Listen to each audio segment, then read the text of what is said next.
All right, ready to dive deep into some really thought-provoking stuff today.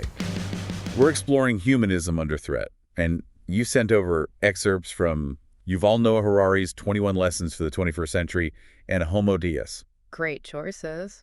It looks like you're especially interested in how artificial intelligence and algorithms are impacting our lives. Yeah, even potentially challenging how we think about free will and responsibility. Exactly. That's what I'm hoping we can dig into. Okay, so Harari, he argues that as AI evolves, it's starting to excel in areas we used to think were just human things, Like what? like playing chess or even making art. Oh, okay. Take AlphaZero, for example. Yep. This AI, it went from knowing nothing about chess to beating grandmasters. Like, really? In just 4 hours. 4 hours. That's insane. It makes you wonder what happens when algorithms can just make better decisions than us. Right. And not just in games, but like in more areas of life. Exactly. Harari suggests we might be tempted to just hand over more and more decision-making power to algorithms. Imagine like an algorithm helping you choose a partner or a career path or even like your political views. Okay, that's a little freaky.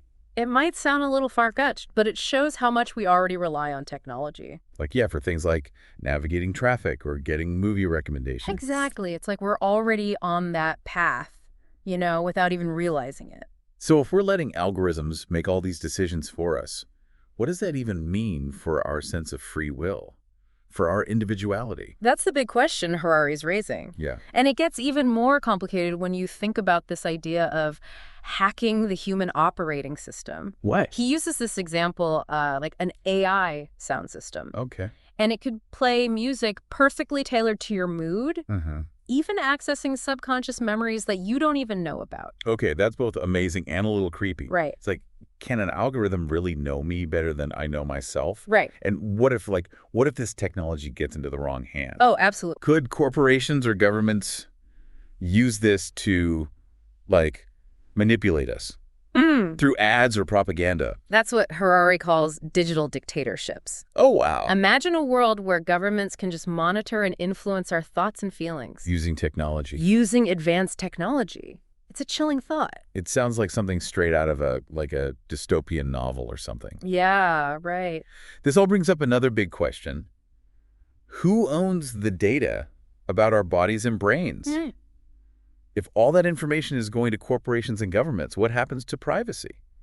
To autonomy? That's one of the central dilemmas we face right now. Yeah. Harari is arguing that, the old stories we tell ourselves about humanism and individual freedom, they might not be enough to deal with these new challenges. So we need new stories. You might need new narratives to help us navigate this uncharted territory where technology is reshaping what it means to be human. Okay, so we've talked about AI's potential to outperform humans and to, even understand us better than we understand ourselves.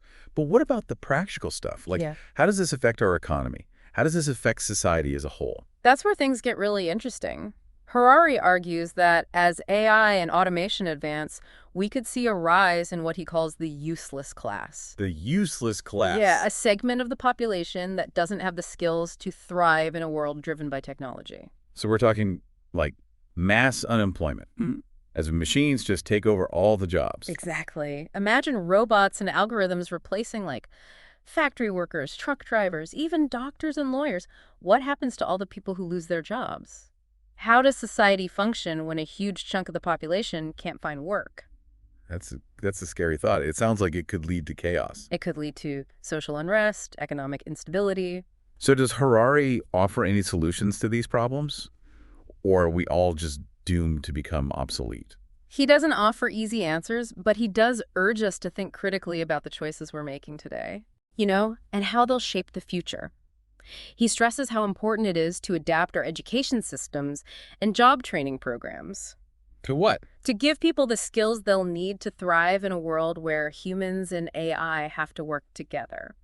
So it's not just about learning how to code. It's about developing human skills that machines can't replicate. Exactly. We need to focus on things like creativity, critical thinking, and emotional intelligence. It's like we need to focus on what makes us human. Exactly. Wow, this is a lot to take in. It is. We've gone from AI beating chess masters to a potential useless class and the need for a whole new way of thinking about education. It's a lot. It's clear that technology is changing our world incredibly fast. But before we get overwhelmed, let's break down some of these ideas in more detail. Okay, sounds good. Starting with this idea of consciousness as a biological algorithm. That's a great place to start. Yeah, Harari's exploration of consciousness is a good jumping-off point for understanding how AI could challenge what it means to be human. I agree. All right, let's dive into that. So this idea of consciousness as like a biological algorithm, Yeah. Harari really dives into this and suggests that our thoughts, our emotions, our sense of self, it might all just be these complex processes happening in the brain. Like biochemical processes. Exactly. It's kind of hard to wrap your head around, isn't it? It is. If our consciousness is basically like a bunch of algorithms but running on, biological hardware, Right. couldn't like a really advanced AI develop something similar? That's the big debate, right? Some experts think conscious AI is just a matter of time. Others say human consciousness is totally different, maybe even unique to us. Okay. But even if AI never becomes like sentient, in the way we think about it, it can still totally change how we understand what it means to be human. So we might not have like robots demanding equal rights anytime soon, Right. but AI could still make us question our whole idea of being special, of being human. Exactly. Imagine a future where AI systems are just better than us at everything. Science, art, medicine, even philosophy. Whoa, wow. How would that change how we see ourselves, our value, our purpose? It's almost like the ground is shifting under our feet. Right. If we're not the smartest ones around anymore, where does that leave humanism? That's a question, isn't it? Harari suggests that the rise of AI could actually lead to the decline of humanism. How so? Well, as we rely more and more on these intelligent machines, we might start to devalue our own intuition, our creativity, our emotions. Imagine a world where algorithms are making all the important decisions, Like what kind of decision? like medical diagnoses, legal judgments, everything. Well, And humans are left feeling powerless, insignificant. that's kind of a scary thought. It is. It's almost like if we believe AI is better than us, we might just give up on ourselves. Stop trying to improve, to innovate. It's a real danger. Well, But we have to remember that AI is a tool. okay. And like any tool, it can be used for good or for bad. So how do we make sure it's used for good? That it helps humanity instead of hurting it? That's the challenge. It starts with recognizing the risks Okay. and having honest conversations about how to avoid them. We need ethical guidelines for developing AI, making sure human values are built into it from the start. Values like empathy, fairness, justice. So it's not just about preventing those dystopian scenarios we talked about. Right. It's about actively creating a future where AI helps us flourish. Exactly. Yeah. And that means we need to rethink how we educate future generations. Okay, how so? We have to focus on the things machines can't do well. Things like critical thinking, creativity, emotional intelligence. It's like we need to double down on what makes us human. Exactly. But what about the people who are already being replaced by machines? Right, the useless class. What happens to them? How do we support them in a world without traditional jobs? That's a huge question. We need to think about new economic models, maybe something like a universal basic income. Universal basic income, that's a big idea. It is, but it might be necessary if we want to avoid massive economic upheaval. Yeah. We also need to invest in retraining programs so people can learn new skills. And maybe most importantly, we need to create a culture of lifelong learning, where people are always adapting and growing. So it's not just about learning one specific skill. Right. It's about being flexible, being able to learn new things as the world changes. Exactly. We have to move away from the idea of one job for life and embrace a more fluid model where people can constantly adapt. It's a big challenge, but it's also an exciting opportunity I think so. to rethink our society, to create a future that works for everyone. Exactly. We shouldn't be afraid of the future, but we do need to be thoughtful about it. Yeah. The choices we make today are going to determine what kind of world we create with AI. So, okay, we've talked about AI's impact on humanism, on the economy, on education. Right. But let's go back to something you mentioned earlier. The potential for AI to erode our privacy and our autonomy. That's a crucial issue. Yeah, I mean, we're already seeing it with how companies collect and use our data. Our browsing history, our location data, everything. Right. And as AI gets more sophisticated, the potential for surveillance and manipulation just gets bigger. So what do we do? Well, imagine a world where algorithms can predict your behavior perfectly, Okay. where everything you do is tracked and analyzed, where messages are tailored to influence your choices. That sounds terrifying. Like straight out of a sci-fi movie. It does, but unfortunately, it's not that far-fetched. We're already seeing the early stages of this with targeted advertising. Yeah, true. And with how AI is used in social media algorithms.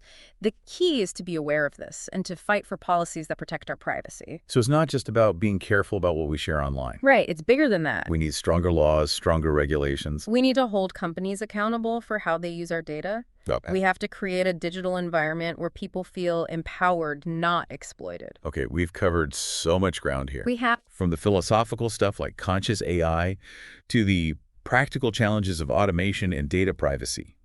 It's complex.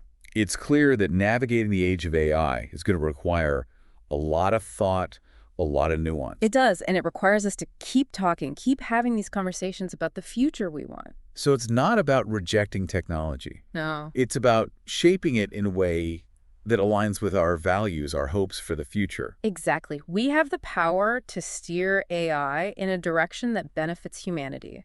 Okay. But we have to be informed, engaged, and proactive. So let's shift gears for a minute and go back to those new narratives you mentioned. Okay. We talked about how AI could challenge our existing stories about humanism and freedom. Right. But what kind of new stories could emerge in this rapidly changing world? It's where things get really interesting. You know, like the old stories about human exceptionalism, about us being in control of our destiny, they might not make sense anymore in a world where algorithms are calling the shots. So we need like completely new ways of understanding our place in the world. Exactly. Maybe the new stories will be about humans and AI working together. Okay. Like we each bring our strengths to the table and create something amazing. Yeah. Or maybe the stories focus on the things that make us human, that AI can't copy. Like what? Things like empathy, compassion, creativity. It's like we're at this crossroads. Right. And we have to decide which path to take. Do we let technology define us, or do we find a way to hold on to our humanity? And that's where you come in, our listener. We've talked about all these big ideas, but how does this affect you? Yeah, in your everyday life. Exactly. Think about a simple decision you make, like what to have for breakfast. Okay, Could an algorithm make that decision for you? maybe. Maybe it could even do it better, you know? Like based on data about what's healthy or whatever. Exactly. But even if it could, would you want it to? That's a good question. That's the challenge we want to leave you with today. As you go through your day, think about all the little choices you make. And whether you'd be willing to give them up to an algorithm. What would you gain? What would you lose? It's like those small choices. When you add them all up Right. across millions of people, it creates the future. Exactly. So are we heading toward a world that's all about efficiency and optimization? Right. Or are we holding on to something more? Something, I don't know, uniquely human? There's no right or wrong answer. Yeah. It's about starting the conversation. Yeah. Becoming aware of how technology is shaping our lives. And then making conscious choices about the kind of future we want. So talk to your friends, your family, your colleagues about this stuff. Yeah, share your thoughts on what it means to be human in the age of AI. Because ultimately, the future isn't something that just happens to us. Right. We create it. We create it together. Thanks for joining us for this deep dive. It's been a fascinating conversation. It has. Thanks for having me. Whispering.